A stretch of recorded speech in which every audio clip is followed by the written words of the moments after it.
Aujourd'hui, on reçoit Jean-Philippe Boutin, récemment élu maire de Saint-Félicien au cœur du lac Saint-Jean. À seulement 33 ans, il devient le plus jeune maire de l'histoire de la ville. Ouvertement membre de la communauté LGBTQ+, il vient nous parler de son parcours personnel et de la façon dont il concilie son rôle politique avec sa vie privée. Il partagera avec nous son histoire, ses expériences et ce que signifie pour lui évoluer comme personne LGBT en région.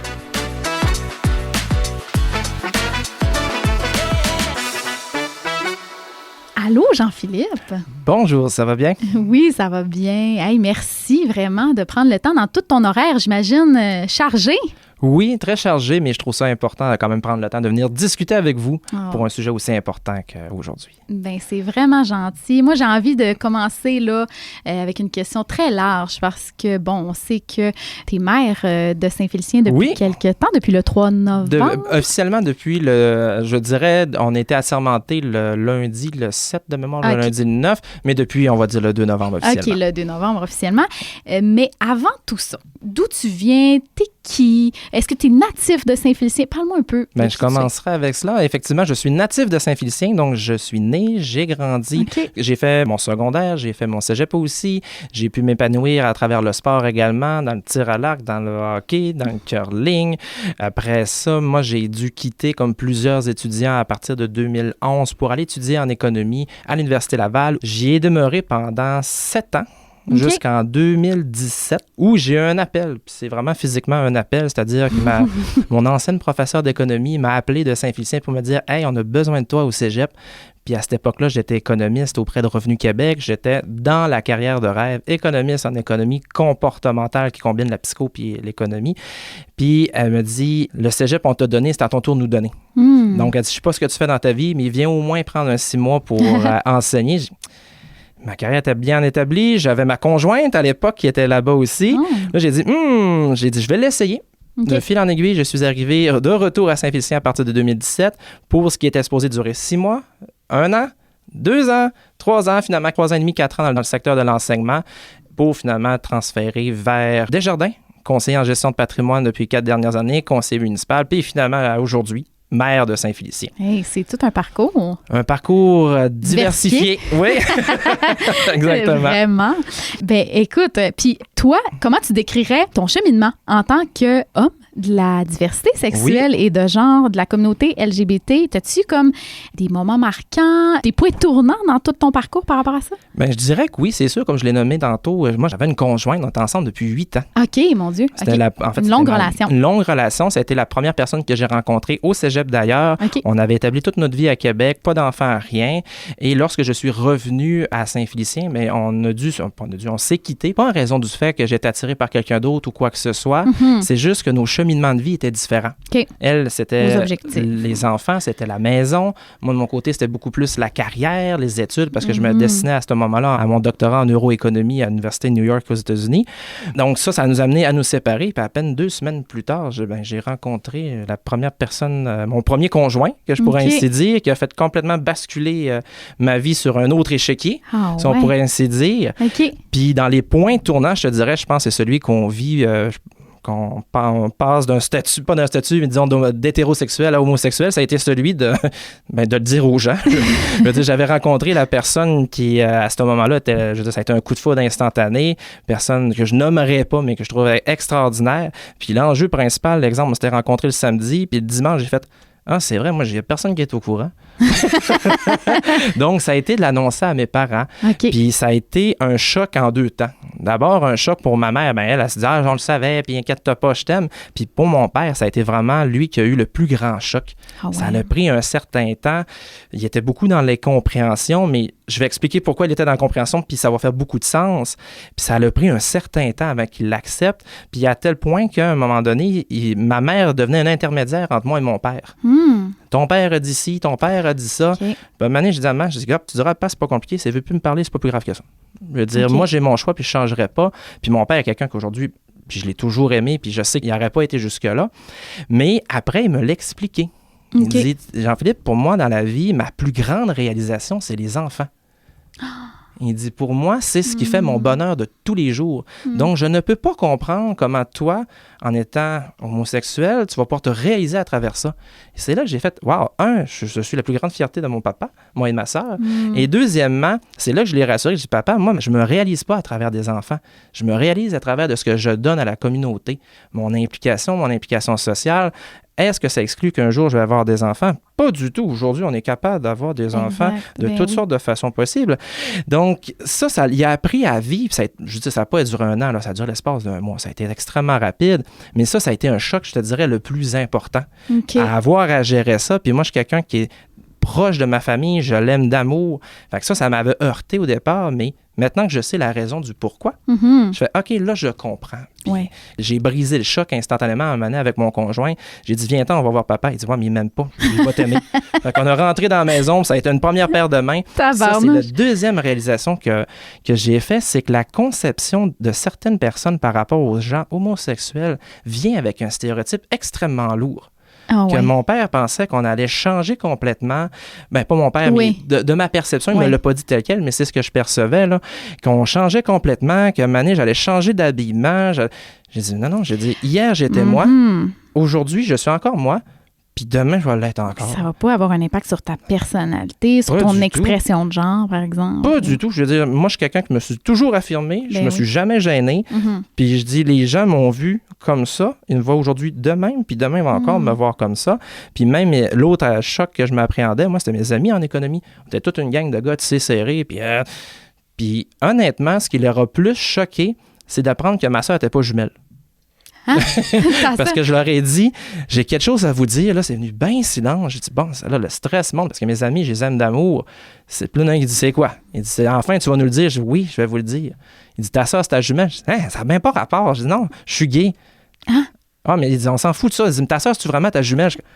Je dis, non. Ça a passé comme inaperçu. Ça a passé totalement inaperçu. Fait que non, ça a été les quelques chocs, mais autrement, je dirais, là, ta question directe, j'ai-tu un parcours atypique, pas atypique? Je te dirais, le moment, moi, qui m'a le plus marqué, c'est vraiment par rapport à mes parents, par rapport à ma conjointe que j'ai laissée. Honnêtement, on n'en a pas reparlé. On n'en a pas reparlé de cette situation. T'avais quel âge, juste pour que je m'oriente? Étais-tu comme à l'âge adulte, 25 ans. OK, fait 25 ans. Puis toi, là, juste pour que je comprenne, puis des fois, peut-être qu'il y a des gens qui s'associent à ton parcours, puis c'est pour ça que je pose peut-être la question, mais est-ce que tu t'étais déjà posé la question? Est-ce que tu avais déjà eu ces réflexions-là par rapport à ton orientation sexuelle ou ça t'a surpris, bang, tu as rencontré quelqu'un, puis là, ça a fait du sens à ce moment-là?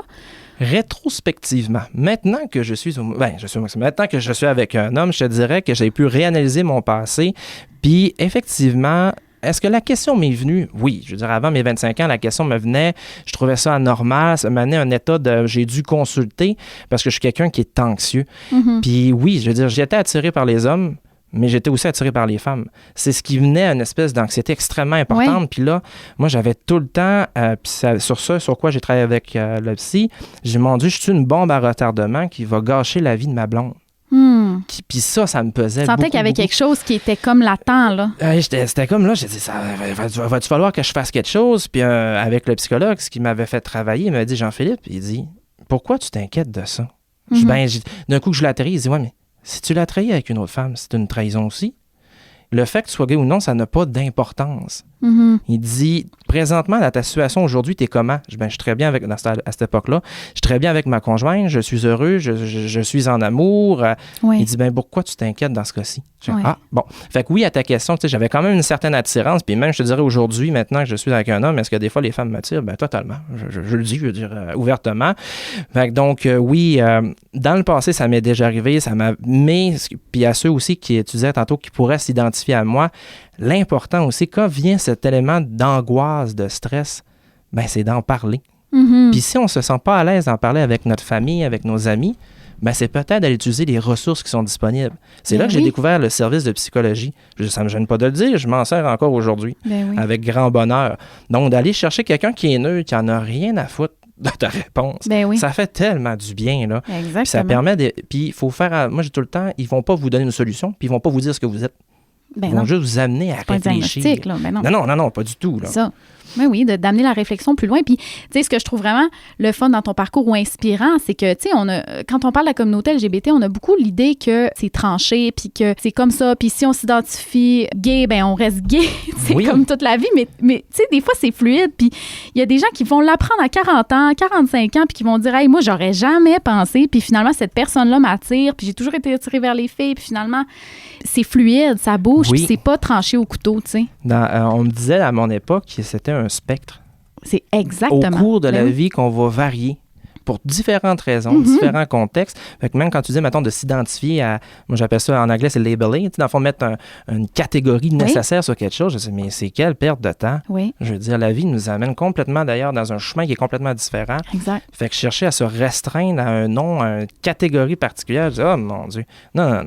J'aime qui j'aime, je suis comme je suis, et je vis comme je vis. Exactement. Là. Vraiment. Mais il y a des gens pour qui l'auto-identification, ça aide et que ça leur permet de se définir, puis ça les apaise. Mais il y en a d'autres pour qui, c'est comme une petite prison. Là. C'est comme, oh mon Dieu, je suis pris avec ce terme-là. Exactement, oui. Fait que je trouve ça vraiment bien. Tout ça, puis quand tu as fait ça semble pas pour toi avoir été... tu as fait ton coming out, t'en as comme parlé rapidement, mais est-ce que tu as eu des inquiétudes, des peurs, ou tu as juste fait, ben non, moi j'aime cette personne-là, je le dis, c'est tout, ou tu as vraiment eu un genre de questionnement existentiel, mon Dieu, à qui j'en parle? Est-ce que tu t'es remis en question? Je te dirais que mon questionnement existentiel a duré 3 heures. Ah, OK. Fait que ça a vraiment été... Moi, j'ai toujours dit, lorsque c'est encore vrai aujourd'hui, lorsque j'ai un défi personnel, lorsque j'ai quelque chose qui reste dans ma tête, je dors très mal, donc j'ai besoin de bien dormir, je le règle en 24-48 heures. Bon, c'est parfait. Puis l'amour que j'avais pour cette personne-là, dans ma balance des inconvénients, a fait, non, si je veux, puis dans mes valeurs, c'est important de le nommer,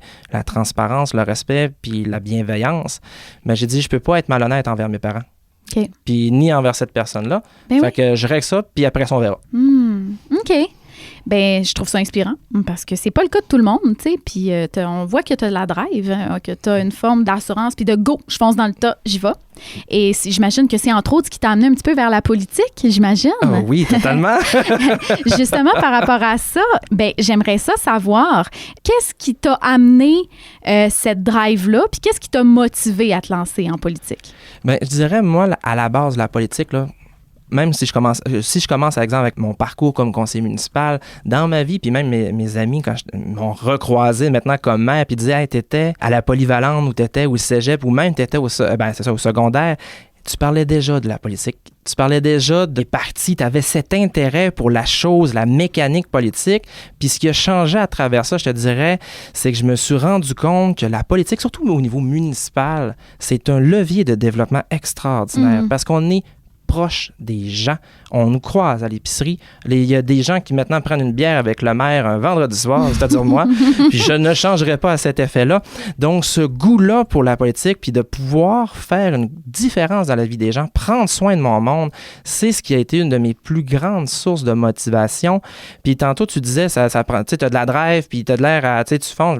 Puis en toute honnêteté, je vais vous le dire, parce qu'il y a d'autres personnes autour de moi, là, mais je vais te le dire, je consultais beaucoup de gens, puis je te dirais que sur 9 personnes sur 10 me disaient de pas y aller. Ils me disaient, vas-y pas, t'es trop jeune. Okay. Vas-y pas, on aurait pu te décourager une couple de fois. Là. Ah, souvent. Okay. Puis c'est ma psychologue, à un moment donné, qui m'a dit, Jean-Philippe, elle dit, si tu as la chaise devant toi, puis il n'y a pas de compétition, personne ne te parle de prendre dessus. Je dis, ben oui. Ça me tente de l'apprendre parce qu'à Saint-Félicien, parce que je suis maire de Saint-Félicien, effectivement, on a une ville qui est magnifique, on a une ville qui est une capacité de développement extraordinaire. On a un beau milieu, on a un cégep qui est chez nous avec des jeunes. Je disais, on a cette capacité à mobiliser une énergie collective pour se développer. Puis en plus, à travers mes motivations, si par mon exemple du fait que je suis jeune, du fait que je suis issu de la diversité, du fait que j'ai un parcours complètement qui est atypique de la plupart des gens, si je peux en motiver un dans ce groupe-là à s'intéresser à la chose politique, ben pourquoi pas? Parce que on devient, ou les personnes vont devenir des leaders de demain, pas dans le but de réaliser des grandes choses, mais de contribuer à mobiliser la force du groupe pour changer les choses. Bien, vraiment. Puis, durant ta campagne, oui. Est-ce que tu as l'impression que ça a été un enjeu que tu sois justement en couple avec un homme? Est-ce que tu as eu des embûches? Est-ce que tu as eu des réflexions, des commentaires? Est-ce que ça aurait pu te dissuader finalement là, de... Et comment je dirais ça donc? Pour répondre directement à ta question, Non. Il y a Non? juste personne qui s'est intéressé à ça. D'aucune manière. Puis honnêtement, ça m'a étonné. Ben oui. Parce que parmi les gens que je consultais, souvent, ça venait sur la question, et si les gens savaient que tu étais homosexuel? Mais je leur répondais, j'en ai rien à foutre. Ça, c'est plus les gens dans ton entourage Non, ou les gens... c'est les gens plus vieux. OK. Ils me disaient, et si jamais, je dis, ben, je sais que tu veux bien que ça me fasse. Je veux dire, on ne demande pas à quelqu'un s'il est hétéro au même titre que s'il est homosexuel. Je veux dire, c'est pas là-dessus qu'on base une décision de vote. Puis honnêtement, durant la campagne, j'ai quand même fait plus de 2000 portes. J'ai remis 5000 dépliants à des gens. Fait que j'en ai vu du monde. Oui. Personne m'en a parlé. OK. Puis je veux dire, je suis en couple avec quelqu'un qui travaille dans le même domaine que moi, dans le domaine financier. On est ensemble tout le temps. Les gens nous en parlent jamais. Jamais. Ça en est déstabilisant. Puis là, je dis, c'est soit des gens qui veulent pas me le dire, que ça les dérange, ben tant mieux, qu'ils restent, gardent ça pour eux. Ou on est rendu, je pense, là c'est ma conception, à une étape où ça ne fait pas, surtout au niveau politique, soit pour ma part, je pense pas que ça allait jouer dans la balance. Au contraire, je te dirais, le seul événement où j'en ai entendu parler, et c'est vraiment intéressant, c'est une mère qui est venue me parler que son garçon... Une maman qui est venue me dire à l'épicerie, elle disait « Hey, mon garçon va aller voter pour toi. » J'ai dit « Ah ouais, comment ça? » Elle dit « Parce que t'es gay. » OK, mais ça veut dire quoi concrètement? Mais c'était comme positif. Oui, elle dit « Parce qu'il s'identifie à toi, puis t'es un modèle pour lui pour montrer que ça va bien. » Elle dit ça lui fait du bien parce que la personne en question me disait que pour son garçon, il appréhende beaucoup d'en parler. Il est très... il y avait beaucoup de difficultés au niveau d'en parler, de s'exprimer, autant avec ses parents qu'avec ses amis. Son cercle, selon ce qu'elle me disait, était plus fermé. Puis j'ai dit non. Puis elle dit, toi, comment tu vis ça? Mais exactement comme je viens de vous le dire. J'ai dit, moi, je vis très bien ça. Elle dit, t'es un modèle pour lui, continue de faire ce que tu fais. Fait qu'au contraire, j'ai pas eu d'éléments négatifs à ce jour. Puis j'ai eu plutôt un élément positif dans le sens que je peux être un modèle, un exemple. Puis dans les dans les commentaires Instagram, Facebook de ce monde, il y en a certains qui m'ont parlé de ça et dit, hey, t'es un modèle pour moi. Je trouve ça vraiment inspirant. Je suis comme, mon Dieu, je pensais pas que j'avais cette capacité-là. Mais c'est parce que pour toi, ça semble être comme, tu sais, ben c'est très normal, banal, mais banal, une information banale, tu sais. Je mets pas ça dans mon CV. C'est comme tu n'aurais même pas pensé que ça aurait pu être quelque chose que les gens auraient pu... Non, puis j'aurais mis en garde la personne qui aurait osé. C'est ça. Parce que je suis capable d'être assez direct, puis ça franchit une valeur qui s'appelle le respect. Puis quand ça franchit une valeur que j'appelle le respect, je frappe. Ben, pas frappe physiquement, mais je suis capable de recadrer la personne dans ses valeurs à elle. C'est peut-être pour ça qu'ils n'ont pas osé, d'ailleurs. Ben oui, puis au final, moi, je trouve ça beau parce qu'effectivement, ça donne aux gens des modèles positifs. Puis c'est vrai que la communauté LGBT a vraiment été marginalisée et continue d'être marginalisée encore, stigmatisée. Puis d'avoir des modèles comme toi, justement, je pense que ça peut donner des beaux modèles à qui s'identifier, qui peuvent nous inspirer, finalement. Puis c'est d'ailleurs le but de notre balado, de pas tout le temps être dans des clichés, pas des clichés, mais d'être dans des discours où on dirait que ça va mal. C'est toujours, exactement, oui. Comme ça se peut aussi d'être de la diversité. Puis ça aille bien. Puis qu'on est heureux là-dedans. Ben vraiment. Puis en plus, il y a tellement cette pensée-là, même des fois au niveau même provincial. Des fois, je m'en vais, mettons, à Montréal. Au lac, ça doit être pas facile, hein? Exactement. Être de la communauté. Et là, toi, ce que tu me dis, c'est pas ça, là. Mais non, je veux dire, pour ma part, je peux pas parler pour les autres personnes, mais même, je veux dire, mon entourage, on est beaucoup, qui s'assemblent, se ressemblent. J'ai beaucoup de mes amis qui sont homosexuels aussi, puis on s'en parle des fois, puis ça va-tu mal? Non, je dis. C'est ça. On est au lac, à travers nos familles, à travers nos amis, puis honnêtement, en tout cas, pour ma part, je n'ai pas l'impression que c'est un enjeu. En tout cas, pas pour le moment. Je n'ai pas ressenti, c'est parce que dans mon groupe unique, je veux dire, c'est par hasard qu'on s'en fait pas parler, mais même qu'on questionne autour, je veux dire, on est très visible et il n'y a personne qui nous en parle. Là. Mais ça m'amène une question, je ne sais pas si tu vas pouvoir répondre, mais à ton avis, pourquoi il y a certaines personnes comme toi ou comme ton réseau qui vivent vraiment pas d'homophobie ou très, très peu, comparativement à d'autres qu'on dirait qui vont vraiment en vivre? Est-ce que tu penses que tu as un ingrédient magique qui fait que tu n'en vis pas ou que tes amis ont, qui les préserve d'une forme d'homophobie? C'est une excellente question dont tu poses. Est-ce que... Puis là, il faut vraiment que... Je vais prendre 2 minutes pour y réfléchir en même temps que je pense, là. Sais-tu que... Ben, là-dessus, il y a plusieurs éléments. Sais-tu que je ne suis pas sensible? Dans le sens que si quelqu'un en manifeste indirectement, fait des commentaires, parce qu'il y en a qui m'ont parlé d'un débat qu'on a eu, puis la personne qui m'en parlait disait, peu importe, faisait des commentaires qui tendaient vers le fait que tu n'auras jamais d'enfant, puis Honnêtement, je ne l'ai jamais perçu. Je n'entends pas ce genre. OK. Donc ça peut être une réponse plate de même que je n'entends pas ou que je ne perçois pas ces réalités-là. Mais sinon, l'ingrédient magique, je te dirais, je suis incapable de répondre à la question. J'ai la chance d'être dans la situation aujourd'hui, présentement, que je n'en ai jamais vécu directement, bien qu'à Saint-Félicien, je me rappelle, là, en 2021, la ville avait reçu une lettre de la part de certains citoyens, je vais dire au pluriel pour pas que personne l'identifie, là. On va dire des citoyens, mais c'est pas des, c'est un ou une personne, qui disait que le fait qu'on ait hissé le drapeau de la fierté était une façon de promouvoir de mauvaises mœurs. OK. J'ai fait, voyons donc. Voyons donc. Ça m'avait fondamentalement fâché. Ben oui. Puis à l'époque, on m'a dit, t'as pas besoin de répondre, la personne va se rétracter d'elle-même. Puis tu vois, cette même personne-là qui avait publiquement dit ça, a envoyé une lettre plus tôt, elle était une forte supportrice de moi. Je dis, au final. C'est comme s'il n'y a pas de connexion qui se fait entre le fait que moi ou mes amis, on est gay, gay ou homosexuel, et les homosexuels. C'est comme s'il y avait une déconnexion entre les deux. Fait que bref, pour répondre à ta question plus directement, le fait que j'ignore peut en être une partie de la réponse. Que tu sois plus... que ça t'affecte un peu moins, peut-être aussi. Ça m'affecte un peu moins. Ouais. Le fait que tu aies cette capacité-là à t'assumer, puis à dire, ben voilà, puis à juste comme... C'est comme si ça te rend inatteignable, en fait, parce que toi-même, tu le vis bien, puis que tu l'exposes sans peur. Fait que ça fait que les gens n'ont pas l'emprise sur toi, au final. Ça serait une bonne façon, effectivement, de voir les choses, que je n'offre pas cette poignée-là. C'est ça. Des gens vont pouvoir venir m'affecter de d'autres façons, en parlant de ma famille, en parlant de mes compétences, en parlant de qui je suis. Mais ça, là-dessus, je veux dire, qu'est-ce que tu veux bien que je fasse?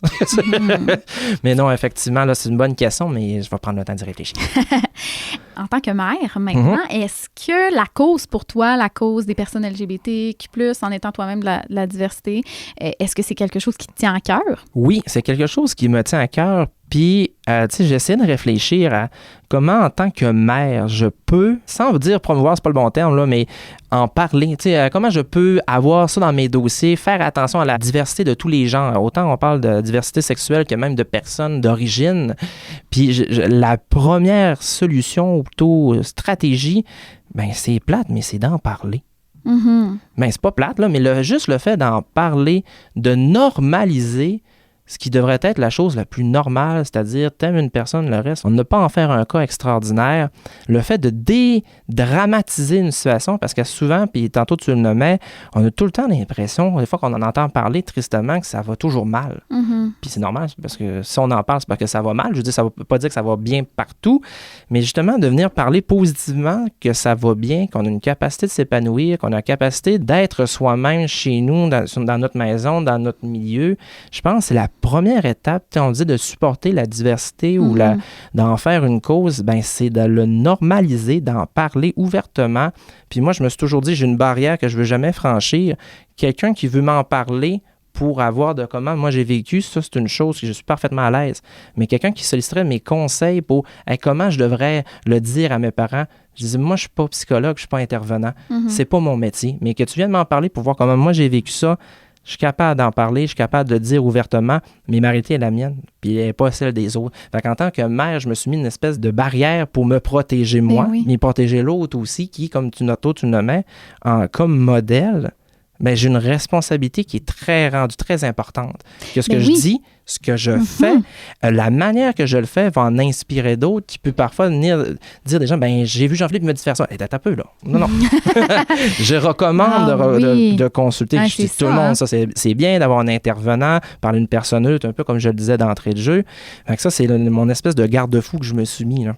Est-ce que tu avais réalisé que cette posture-là, maintenant, ou ce rôle-là, en tant que mère, allait t'amener à avoir cette crédibilité-là, finalement, mettons, auprès des personnes? Puis là, je parle de la diversité sexuelle, les personnes de la communauté LGBT, mais toi, en étant LGBT, tu représentes une figure ou un exemple. Oui. Puis là, ben, est-ce que tu avais mesuré ça? Je te dirais que c'est la partie que j'ai ignorée de mon auto-réflexion.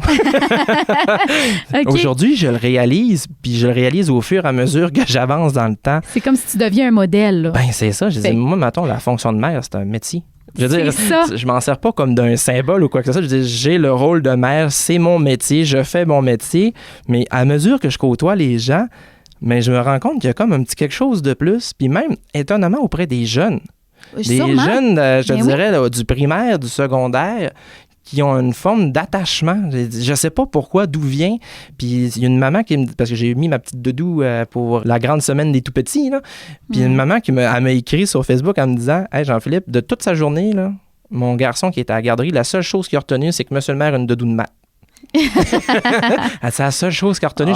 J'ai dit, ouais, mais comment est-ce qu'elle sait que je suis le maire? Elle dit, je le sais pas. J'y ai jamais dit. Fait que, tu sais, c'est oui. Non, à ta question, est-ce que c'est pas quelque chose que j'avais pris en compte? Est-ce que c'est quelque chose qui est positif pour toi ou c'est quelque chose qui t'angoisse? J'ai une image pour ça et c'est le fameux manteau de responsabilité. Je porte sur moi un manteau de fourrure quand même assez pesant de responsabilité qui m'amène à avoir ce réflexe que ce que je fais, ce que je dis, ce que j'écris, il faut toujours que je fasse attention parce que mes mots, mes paroles ont autant le pouvoir de créer que de détruire. Tout à fait. Donc ça doit être... Ça, là, ça l'amène, tu fais, OK, autant le jeune que je vais saluer que la personne aînée que je t'allais aider à débarquer de sa voiture. Je le vivais comme conseiller chez Desjardins, mais aussi comme conseiller municipal. Mais maintenant, c'est décuplé. Mais c'est que maintenant, c'est partout, en fait. Partout. C'est que ta posture de maire ou de personnalité publique oui. A un impact sur ta vie personnelle et c'est que tu portes constamment cette pression-là. Exactement. D'être un modèle et c'est tout le temps. Fait que j'imagine, les pauses, tu peux pas prendre une pause tant non, que ça. Non, on est maire à temps plein. Si une journée, t'es pas de bonne humeur, tu vas à l'épicerie, ça te tente pas de voir personne. Cette journée-là, ça n'existe plus. T'es tout proche, tu sais. Je reste chez nous. C'est ça, faut que tu y penses. Autant que j'y pense que ce qu'on me fait prendre conscience, parce qu'une campagne électorale puis un après est une formidable école sur soi-même aussi, ce que les gens me disaient, reste toi-même. Dans le sens que quand j'étais conseiller municipal, je disais tantôt, tu as un exemple, ça ne tente pas d'aller l'épicerie avec ton hoodie, ben j'y vais encore. Je dis, mais ça te rend accessible. C'est peut-être ça qui fait ta force, justement. Ben, c'est peut-être ça. Moi, je pense que le fait, tu sais, les jeunes, puis tu es le plus jeune maire de l'histoire, tu sais, donc déjà là, je pense que les jeunes peuvent s'identifier à toi davantage. Puis en plus que tu sois d'une population, on va dire, marginale de par le fait que tu es de la diversité, mais ça démontre que crime, c'est pas... Puis qu'il n'y a pas juste un profil de personnes qui peuvent se lancer à la politique. Non, t'sais. Exactement. Puis ça, tu vois, justement, sur ça, pendant la campagne, j'avais fait une espèce de conférence sur Facebook sur, c'est quoi le rôle d'un conseiller municipal? Puis les questions que j'avais, c'était, ça prend quoi pour être conseiller puis pour être maire? Je veux dire, il n'y a pas d'études, il n'y a pas de parcours. Ça prend juste cette volonté de vouloir aider l'autre. Au final, je pense et j'espère qu'on est tous en politique dans le but de contribuer significativement à notre communauté. Je dis autrement, ton parcours, oui, c'est un plus, mais c'est pas suffisant. C'est nécessaire, mais c'est pas suffisant pour pouvoir réaliser autant comme conseiller municipal que comme maire. OK. Mais c'est vraiment intéressant. Puis pour vrai, je trouve ton parcours vraiment inspirant. Puis, tu sais, mettons que tu regardes tout ce parcours-là que tu as fait et jusqu'où tu es rendu aujourd'hui, est-ce qu'il y a des choses que tu aurais aimé faire différemment ou qu'est-ce que tu te dirais, mettons, ton toi plus jeune, qu'est-ce que tu te dirais? C'est une belle posture, ça. Mettons, je me téléporte dans le temps, puis je reviens, puis je me rends compte plus jeune. Je lui dirais probablement, parce que je sais ce que je vais faire, donc faut que je fasse attention, je dirais, continue d'avancer et crois en ton potentiel. Parce que tu ne sais jamais où tu vas te rendre, mais tu es certain d'être dans la bonne direction. Parce que même, puis c'est en général, même pour les jeunes, etc., il y a cette recherche-là de où je vais, par exemple les études, dans quel programme il faut que je sois, dans quel métier il faut que je sois, à quelle ville il faut que je sois. Arrêtez ça. La vie, moi, je pense, est un formidable parcours dans lequel tu as un sac à dos. Et c'est les outils que tu mets dans ton sac à dos qui sont importants. Puis parmi les outils qui sont importants, il y en a qui sont essentiels. Essentiels, ça veut dire que tu ne peux pas t'en passer. Tes valeurs. Ça, c'est important de les identifier. C'est quoi mes valeurs plus importantes? Parce que quand il arrive une décision difficile à prendre, c'est pas une colonne de plus puis de moins. Puis ça, c'est un économiste qui vous le dit. C'est pas des plus puis des moins qui vous permettent de trancher. C'est les valeurs. Est-ce que ça respecte mon ensemble de valeurs? Ça, c'est une chose. Puis aussi l'attitude qu'on a par rapport aux défis. Ça, c'est deux outils extrêmement importants. Si on a une attitude qui est positive puis qu'on est capable de prendre n'importe quel défi puis sans dire, c'est soit que je vais réussir ou je vais apprendre. Ça, c'est deux forces majeures. Fait que c'est ce que je me dirais en me voyant parce que je me rappelle que j'avais beaucoup d'inquiétudes, beaucoup d'appréhension. Puis je suis à la bonne place, je suis pas à la bonne place. Puis aujourd'hui, maintenant que je me vois, puis de où que je suis parti, je dis, Écoute, je me suis mis un ensemble d'outils qui sont importants dans mon sac, qui sont mes valeurs, puis mon attitude, comme tantôt tu disais, très affirmée. Ça, c'est mes assurances emploi. Je pense, jusqu'à présent, là, je suis encore jeune, on en refait l'entrevue dans 30 ans, mais je pense que ça va me servir toujours parce que moi, je me dis, si les décisions que j'ai prises, je les ai faites avec mes valeurs, je suis capable de dormir la nuit. Ben oui. Le sommeil est extrêmement important pour moi. Ça fait 2 fois que je le dis, mais je suis capable de me coucher la conscience tranquille en disant j'ai pris une décision, puis ça doit respecter mes valeurs. Ça va peut-être décevoir les gens, mais c'est en fonction de mes valeurs que ça a été pris. Puis tu peux pas te tromper si c'est ton mantra ou si tu te ramènes toujours à tes valeurs et à qui tu es et sans jouer un double jeu. Tu sais, quand les gens te disent ça, c'est impossible que tu te trompes puis qu'à un moment donné, tu fasses quelque chose qui va pas plaire à l'opinion publique. Bien, ça peut pas tout le temps plaire à l'opinion publique, mais je veux dire, dans le sens que tu peux pas regretter ce que t'es, finalement. Exactement. Puis on est capable d'expliquer à travers ce spectre-là, de dire, regarde, par rapport à telle situation, j'ai pris la décision parce que moi, la bienveillance est extrêmement important. Il faut que je demeure authentique, puis il faut que j'aie le maximum de respect possible. Donc, basé sur ça, j'ai pris telle décision. Ben oui. Les valeurs, c'est propre à chacun, fait que ça devient difficile de dire, ben t'as tort. Non, j'ai raison dans mon spectre de valeurs. Toi, tu as des valeurs qui sont différentes. C'est pour ça qu'on ne s'entend pas. Ben oui, exactement. Puis, est-ce qu'il y a des gestes ou des actions comme mère, en fait, là, que tu aimerais faire pour encourager l'inclusion ou la diversité, le bien-être des personnes LGBT à Saint-Félicien? Bien, comme tantôt nommé, ça, c'est un premier pas. Participer à un balado. C'est déjà très bon. C'est déjà très bon. Puis, comme je le disais, un peu, je t'ai partagé. C'est la première fois que je fais ça, donc une petite dose de nervosité. Mais déjà, ça, je trouve ça important parce que c'est un micro, ça permet d'exprimer, ça va rejoindre des gens. Un balado, c'est très intime parce qu'on écoute ça ensemble, pas ensemble, mais seul avec notre Spotify de ce monde. Puis, on va marcher, on va courir. Fait que ça, c'est une première étape. Ça en suivra avec. Moi, je suis quelqu'un qui est beaucoup dans la symbolique, ne serait-ce que lors des semaines de la. Pas de la. Comment ils appellent ça, les semaines de la diversité, pas de la diversité, mais la semaine où... Le mois de la fierté, il y a le mois de la fierté. Puis sinon, il y a le 17 mai, qui est la journée de la lutte contre l'homophobie, la transphobie. Déjà, de l'affirmer, de le montrer, je sais que... De visibiliser. Le visibiliser, puis de montrer qu'on est en appui. Ben oui, puis même à travers, je veux dire, nos programmes, nos activités, nos loisirs qu'on a à Saint-Félicien, je pense qu'on a déjà cette ouverture-là. Je sais qu'il existe, puis on en parle avec mon administration des formations sur l'inclusion, sur la diversité aussi, pas pour en faire de la promotion, mais d'avoir la conscience de l'existence de ce phénomène-là. Je pense que c'est quelque chose d'important, mais comme je le nommais d'entrée au début, c'est d'en parler, de le rendre visible. Parce que moi, le concept de dire que la marginalité, si c'est marginal, c'est parce qu'on ne le voit pas assez. Ben oui. En le montrant, sans en faire la promotion, mais dire, gars, voilà ce qu'il y en est dans toute sa splendeur et dans toute sa normalité. Exact. Mais ça permet de, je pense que le terme, c'est décharger. Quelque chose de chargé, c'est quelque chose qui est poignant, puis qui de fait de rendre... moins on en voit, moins on est exposé, plus il y a le malaise. On ne sait pas comment agir, puis même dans mon métier, en fait, dans mon métier chez Desjardins, même un monsieur qui me disait, en tout cas, je suis pas gay, mais t'es vraiment bien habillé. Je suis comme, mais OK, oui, mais il sait que j'ai un conjoint, je dis, on se connaît dans la vraie vie, mais il dit, non, je m'excuse, je dis, non, je veux dire, tu sais, tantôt, c'est un exemple qui dit, moi, ça me frappe pas, je veux dire. Puis c'est peut-être, tantôt, tu posais la question, là, pourquoi je me sens pas attaqué. Je pense que j'ai une bonne capacité de distinguer c'est quoi l'objectif derrière la phrase ou le propos. Parce que quelqu'un, mettons, comme ce monsieur-là, c'était pas du tout mal intentionné, c'était pas dans le but de blesser. Ben non. Tandis qu'un propos aussi banal que tu pourrais dire à quelqu'un, c'est un mouton. Tu sais, un mouton, je veux dire, il n'y a rien de plus cute que ça, c'est doux.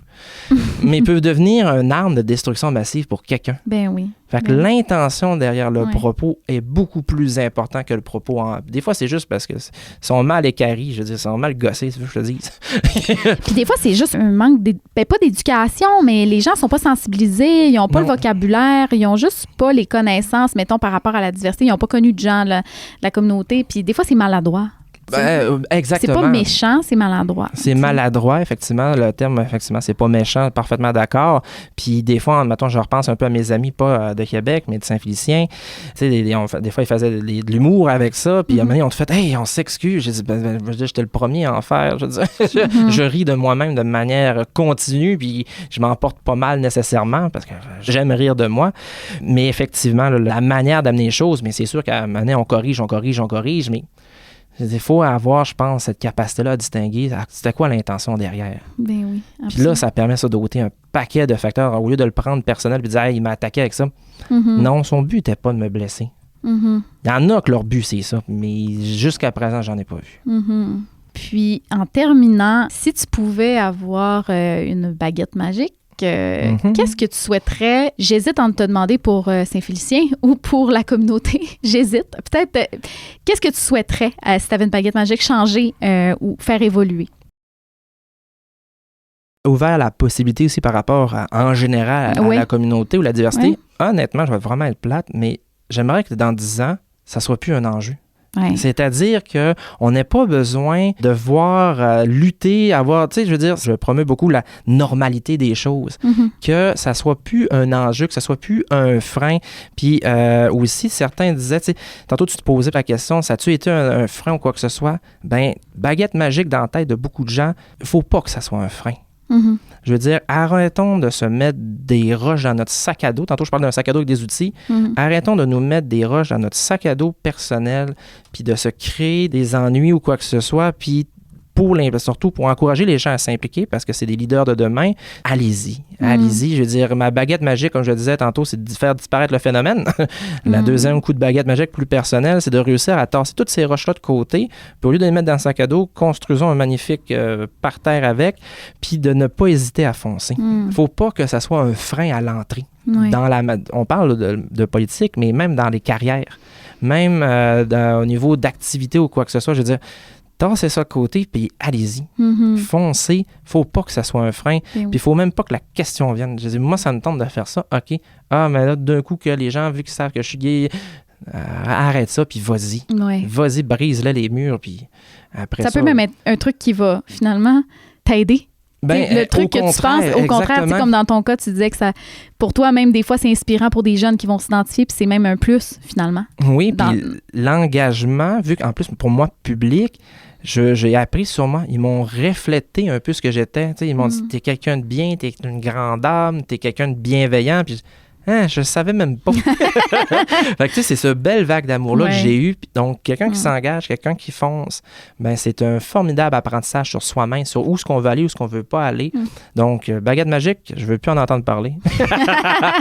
De manière négative, bien entendu. Ah, ben en tout cas, on le souhaite. Je te remercie vraiment beaucoup, Jean-Philippe, d'être venu nous parler de ton parcours, qui c'est un peu intime. Beaucoup. Oui. Mais j'apprécie ton ouverture et ton humilité par rapport à tout ça. Ben merci beaucoup de me permettre de me prêter à cet exercice. C'est très apprécié. Ben ça fait plaisir. Merci. Merci. Bye.